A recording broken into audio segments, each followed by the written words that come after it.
बिस्मिल्लाहिर्रहमानिर्रहीम। अस्सलामु अलैकुम वरहमतुल्लाहि वबरकातुहू। दोस्तों, इस्तिग़फ़ार करना अल्लाह ताला को इस कदर महबूब है कि अल्लाह ताला ने कुरान पाक में इरशाद फरमाया, अगर जब वो अपनी जानों पर जुल्म करें तो ए महबूब तुम्हारे हुजूर हाजिर हों और फिर अल्लाह से मुआफ़ी चाहें और रसूल उनकी शफ़ाअत फरमाएं तो ज़रूर अल्लाह को बहुत तौबा करने वाला मेहरबान पाएँ। कुरान पाक में जैसा कि आपने आयत करीमा का तर्जमा सुना, इसी तरह मुतअद्दिद अहादीस मुबारका में भी इस्तिग़फ़ार करने के बेशुमार फ़ज़ाइल आए हैं। जैसा कि सुनन इब्न माजा शरीफ के हदीस पाक का मफ़हूम है, जिसके रावी हज़रत सैयदना अबू ज़र ग़फ़ारी रज़ी अल्लाह अन्हु हैं। फरमाते हैं कि नबी पाक अलैहिस्सलाम ने फरमाया कि रब अज़्ज़ व जल फरमाता है, ए मेरे बंदो, मैंने जुल्म करने को अपने आप पर हराम कर दिया है और उसे तुम्हारे दरमियान भी हराम कर दिया है, लिहाजा एक दूसरे पर जुल्म ना किया करो। ए मेरे बंदो, तुम सब गुमराह हो, हिदायत दी तो मुझसे हिदायत चाहो, मैं तुम्हें हिदायत दूंगा। ए मेरे बंदो, तुम सब भूखे हो, मगर जिसे मैंने खिलाया तुम मुझसे खाना तलब करो, मैं तुम्हें खिलाऊंगा। ए मेरे बंदो, तुम सब बेलिबास हो, मगर जिसे मैंने कपड़े पहनाए तुम मुझसे लिबास तलब करो, मैं तुम्हें लिबास अता फरमाऊंगा। ए मेरे बंदो, तुम दिन रात गुनाह करते हो और मैं तमाम गुनाहों को बख्श देता हूँ, तो मुझसे मग़फ़िरत तलब करो, मैं तुम्हें बख्श दूंगा।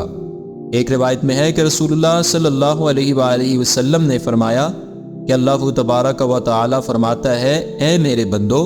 तुम सब गुनहगार हो, मगर जिसे मैंने बचाया, लिहाजा मुझसे मग़फ़िरत का सवाल करो, मैं तुम्हारी मग़फ़िरत फरमा दूंगा। और तुम में से जिसने यकीन कर लिया कि मैं बख्श देने पर कादिर हूँ, फिर मुझसे मेरी कुदरत के वसीले से इस्तिग़फ़ार किया तो मैं उरत फरमा दूंगा।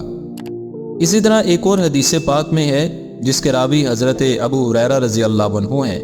फरमाते हैं कि नबी पाक अलैहिस्सलाम ने फरमाया, बंदा जब एक गुनाह करता है तो उसके दिल पर एक सियाह नुक्ता लगा दिया जाता है, फिर अगर वो तौबा करे और उस गुनाह से बाज आ जाए और इस्तिग़फ़ार करे तो उसका दिल चमका दिया जाता है, और अगर वो मज़ीद गुनाह करे तो उस सियाही में इजाफ़ा कर दिया जाता है,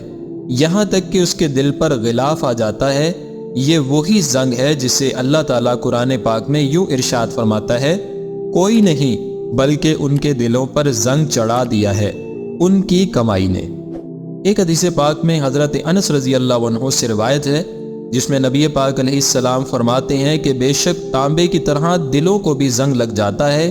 और उसकी जिला यानी इस्तिग़फ़ार करना है। एक हदीस में है, जिसके रावी भी हज़रत अनस बिन मालिक रज़ी अल्लाह अन्हु हैं। फरमाते हैं कि नबी पाक अलैहिस्सलाम ने फरमाया कि अल्लाह ताला फरमाता है, ए इब्ने आदम, जब तू मुझे पुकारता है और मुझसे उम्मीद रखता है तो मैं तेरे गुनाहों की बख्शिश फरमा देता हूँ और मुझे कोई परवाह नहीं। ऐ इब्ने आदम, अगर तेरे गुनाह आसमान के बादलों के बराबर भी पहुँच जाएं, फिर तू मुझसे बख्शिश मांगे तो मैं तेरी खताएं बख्श दूंगा। ऐ इब्ने आदम, अगर तू मेरे पास गुनाहों से ज़मीन भर कर भी ले आए, फिर मुझसे इस हाल में मुलाकात करे कि तूने मेरे साथ किसी को शरीक ना ठहराया हो, तो मैं तेरे ज़मीन भर गुनाहों को भी बख्श दूंगा। हज़रत सैयदना अबू सईद खुदरी रज़ी अल्लाह अन्हु फरमाते हैं कि नबी पाक अलैहिस्सलाम ने फरमाया कि जब इब्लीस ने कहा कि ए अल्लाह, मुझे तेरी इज़्ज़त की कसम, मैं तक बहकाता रहूँगा जब तक उनकी रूहें उनके जिस्म में रहेंगी, तो अल्लाह ताला ने फरमाया, मुझे अपनी इज़्ज़त व जलाल की कसम, जब तक वो मुझसे बख्शिश मांगते रहेंगे मैं भी उनकी मग़फ़िरत करता रहूँगा। हज़रत अबू हुरैरा रज़ियल्लाहु अन्हु से मरवी है, फरमाते हैं कि नबी पाक अलैहिस्सलाम ने फरमाया, मुझे उस ज़ात की कसम जिसके दस्ते कुदरत में मेरी जान है, अगर तुम गुनाह करना छोड़ दो तो अल्लाह ताला तुम्हें ले जाएगा और ऐसी कौम को लाएगा जो गुनाह करेगी और अल्लाह ताला से मग़फ़िरत चाहेगी और अल्लाह ताला उनकी मग़फ़िरत फरमा देगा। हज़रत इब्न अब्बास रज़ी अल्लाह अन्हु से रिवायत है कि नबी पाक अलैहिस्सलाम ने फरमाया, जिसने इस्तिग़फ़ार को अपने लाजिम कर लिया, अल्लाह ताला उसकी परेशानियां दूर फरमा देगा और हर तंगी से उसे राहत अता फरमाएगा और उसे ऐसी जगह से रिज़्क़ फरमाएगा जहां से उसे गुमान भी ना होगा। حضرت زبیر بن عوام رضی اللہ عنہ راوی ہیں کہ نبی پاک علیہ السلام نے فرمایا جو اس بات کو پسند کرتا ہے کہ اس کا نامہ اعمال اسے خوش کرے تو اسے چاہیے کہ اس میں استغفار کا اضافہ کرے۔ حضرت عبداللہ بن مسر رضی اللہ عنہ فرماتے ہیں نبی پاک علیہ السلام کو آپ نے فرماتے ہوئے سنا کہ خوشخبری ہے اس کے لیے جو اپنے نامہ اعمال میں استغفار کو کثرت سے پائے۔ امیر المؤمنین حضرت مولا علی رضی اللہ عنہ سے روایت ہے کہ میں وہ شخص ہوں کہ جب نبی پاک علیہ السلام سے حدیث سنتا ہوں تو اللہ تعالیٰ مجھے اس سے جتنا چاہے نفع دیتا ہے، اور جب رسول اللہ صلی اللہ علیہ وآلہ وسلم کے کوئی صحابی مجھے کوئی حدیث سناتے ہیں تو میں ان سے حلف لے لیتا ہوں، اور جب وہ حلف اٹھا لیتے ہیں تو میں ان کی تصدیق کرتا ہوں۔ اور مجھے حضرت سیدنا ابو بکر صدیق رضی اللہ عنہ نے سچ فرمایا کہ میں نے آقا دو جہاں صلی اللہ علیہ وآلہ وسلم کو فرماتے ہوئے سنا کہ جو بندہ گناہ کر بیٹھے پھر احسن طریقے سے وضو کرے، پھر کھڑے ہو کر 2 رکعتیں ادا کرے، پھر اللہ تعالیٰ سے استغفار کرے تو اس کی مغفرت کر دی جاتی ہے۔ پھر آپ کریم صلی اللہ علیہ وآلہ وسلم نے یہ آیت مبارکہ تلاوت کی جس کا ترجمہ ہے اور وہ کہ جب کوئی بے حیائی یا اپنی جانوں پر ظلم کرے اللہ کو یاد کر کے اپنے گناہوں کی معافی چاہے۔ حضرت جابر بن عبداللہ رضی اللہ عنہ اپنے دادا سے روایت کرتے ہوئے فرماتے ہیں کہ ایک شخص حضور صلی اللہ علیہ وآلہ وسلم کی بارگاہ میں حاضر ہوا اور عرض کیا کہ ہائے میرے گناہ، ہائے میرے گناہ۔ اس نے یہ بات 2 یا 3 مرتبہ کہی تو رسول اللہ صلی اللہ علیہ وآلہ وسلم نے اس سے فرمایا کہ یہ دعا پڑھو، جس کا ترجمہ یہ ہے یعنی اے اللہ تیری مغفرت میرے گناہوں سے زیادہ وسیع ہے اور میں اپنے عمل کے مقابلے میں تیری رحمت کی زیادہ امید رکھتا ہوں۔ اس نے یہ کلمات دہرا دیے، پھر رسول اللہ صلی اللہ علیہ وآلہ وسلم نے اس سے فرمایا دوبارہ یہ کلمات کہو، تو اس نے یہ کلمات دوبارہ دہرا دیے۔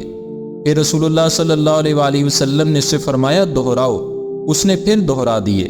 تو آپ کریم صلی اللہ علیہ وآلہ وسلم نے فرمایا کھڑے ہو جاؤ، بے شک اللہ تعالیٰ نے تمہاری مغفرت فرما دی ہے۔ حضرت انس رضی اللہ عنہ فرماتے ہیں کہ نبی پاک علیہ السلام نے ایک سفر کے موقع پر ارشاد فرمایا استغفار کرو، تو ہم استغفار کرنے لگے، پھر فرمایا اسے 70 مرتبہ پورا کرو۔ جب ہم نے یہ تعداد پوری کر دی تو رسول اللہ صلی اللہ علیہ وآلہ وسلم نے فرمایا جو آدمی یا عورت اللہ تعالیٰ سے ایک دن میں 70 مرتبہ استغفار کرتا ہے اللہ تعالیٰ اس کے 700 گناہ معاف فرما دیتا ہے، اور بے شک جو بندہ دن یا رات میں 700 سے زیادہ گناہ کرے وہ بڑا بدنصیب ہے۔ آخر میں ترمذی شریف کی حدیث پاک ہے، حضرت سیدنا بلال بن یسار رضی اللہ عنہ فرماتے ہیں کہ میرے والد نے میرے دادا رضی اللہ عنہ سے روایت کرتے ہوئے مجھے بتایا کہ میں نے سرور کونین صلی اللہ علیہ وآلہ وسلم کو فرماتے ہوئے سنا جس نے یہ کہا استغفر اللہ الذی لا الہ الا هو الحی القیوم واتوب الیہ، یعنی جس کا ترجمہ بخشش چاہتا ہوں جس کے سوا کوئی معبود نہیں، وہ زندہ ہے، نگہبان ہے، اور میں اس کے حضور توبہ کرتا ہوں۔ فرماتے ہیں کہ اس کی مغفرت کر دی جائے گی اگرچہ وہ میدان جہاد سے بھاگا ہوا ہو۔ او کما قال النبی صلی اللہ علیہ وآلہ وسلم۔ دوستو استغفار سے متعلق یہ کچھ احادیث مبارکہ کا مفہوم آپ کے پیش خدمت کیا گیا۔ اللہ رب العزت کی پاک بارگاہ میں دعا ہے کہ اللہ پاک ہمیں استغفار کرنے کی توفیق عطا فرمائے اور ہمیں ایمان پر خاتمہ عطا فرمائے۔ اللہ پاک ہمارے تمام گناہوں کی بخشش و مغفرت فرمائے۔ اللہ پاک ہمارا ان روایات کو بیان کرنا اور آپ کا سننا اپنی پاک بارگاہ میں قبول فرمائے۔ اب تک کے لیے اتنا ہی، اپنا بہت سارا خیال رکھیے گا۔ اللہ نگہبان۔